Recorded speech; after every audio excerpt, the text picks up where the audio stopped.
Assalamualaikum warahmatullahi wabarakatuh. Nama saya Ibnu Arabi, NIM 16514080 dari Sekolah Teknik Elektro Informatika 2014. Di sini saya mau laporan tentang tugas saya, tugas pengantar rekayasa desain dengan pembimbing Kak Reza dan Pak Ari. Jadi di sini adalah kunjungan INDMF 2014 kemarin.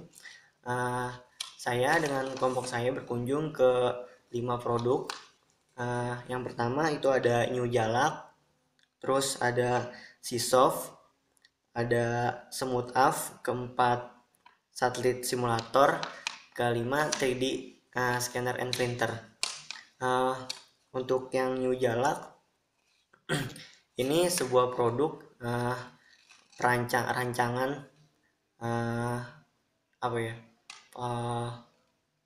rancangan mobil listrik. Jadi mobil listrik itu ada 3 bagian, ada yang bagian desainnya, bagian mesinnya, dan ada yang bagian rancangan pelengkapnya. Nah, New Jalak ini itu sebagai pelengkap seperti lampu, terus Windows otomatis, terus alarm mobil. Nah, seperti mobil pada umumnya lah. Terus kelemahan New Jalak sendiri ini kualitasnya masih belum bisa dipercaya, soalnya belum diuji coba secara langsung seberapa bagus atau seberapa canggih jadi perancang yang ini. Terus yang kedua itu Sisoft itu sebuah alat hardware dan aplikasi yang berbasis tentang kesehatan. Jadi kalau yang aplikasinya itu seperti kayak ada konfirmasi dengan rumah sakit, lalu kita memiliki aplikasi itu, kita bisa nanya kesehatan kita, terus keluhan yang kita punya itu apa, nanti kita bisa tahu penyakit kita itu apa. Terus kalau hardwarenya itu seperti kayak cermin. Jadi cermin itu bisa memberitahu kesehatan kita pada saat itu. Terus desktop, mouse itu kayak ngasih tahu kita kapan batas maksimum kita memakai laptop, seperti itu. Untuk kelemahannya sendiri sih sedikit sih, tapi di yang hardware jam tangan itu, jam tangannya masih terlalu besar prototipenya. Jadi seperti besar banget, masih tidak baik untuk dilihat sepertinya.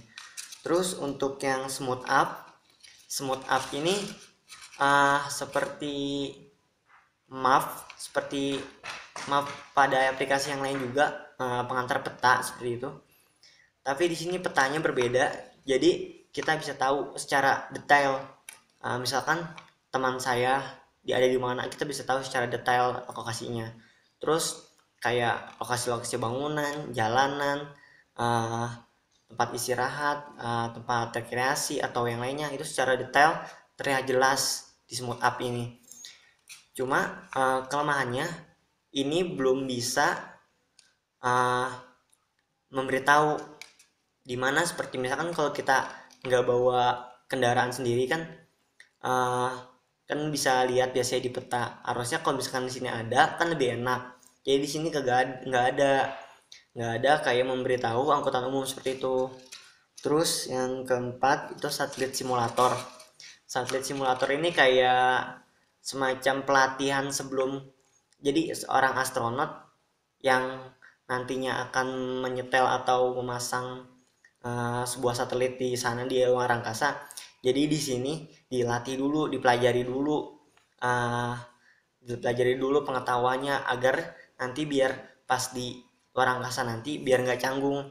Jadi satelit simulator ini sebuah program yang ada di laptop sih. Jadi dia dipelajarin dulu. Misalkan dia ada di Kendingen, dan dia yang ada di luar angkasa. Nah, dia caranya untuk bisa bekerja di sana tuh seperti apa gitu. Apakah jaraknya, ataukah kekuatan angin atau apanya gitu.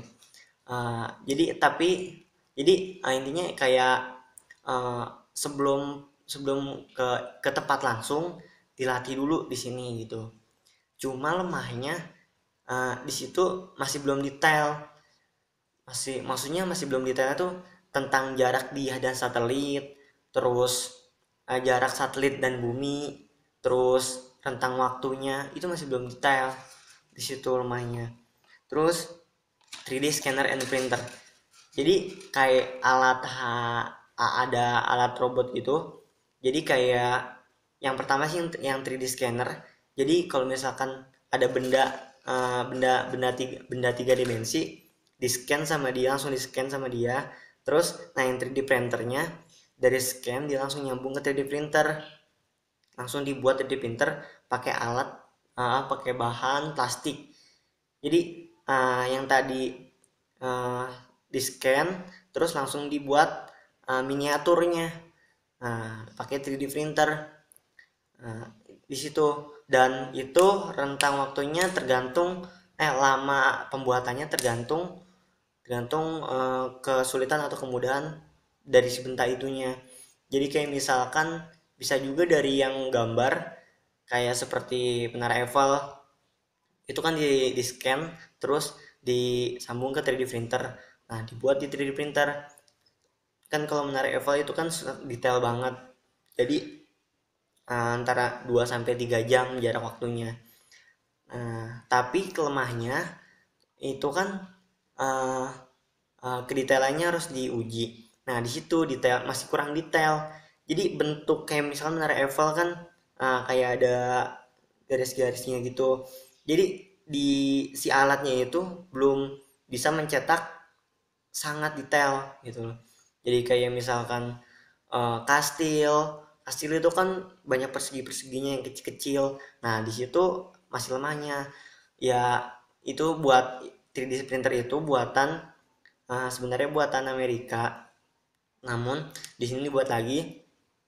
Cuma kalau misalkan di sana itu lebih mahal karena alat mesinnya itu mesin yang bagus. Jadi maksud mesin yang bagus itu, jadi mesin itu bisa lebih detail. Nah, kalau yang ini lemahnya gitu karena mesin yang biasa. Jadi untuk membuat miniaturnya itu masih belum detail gitu.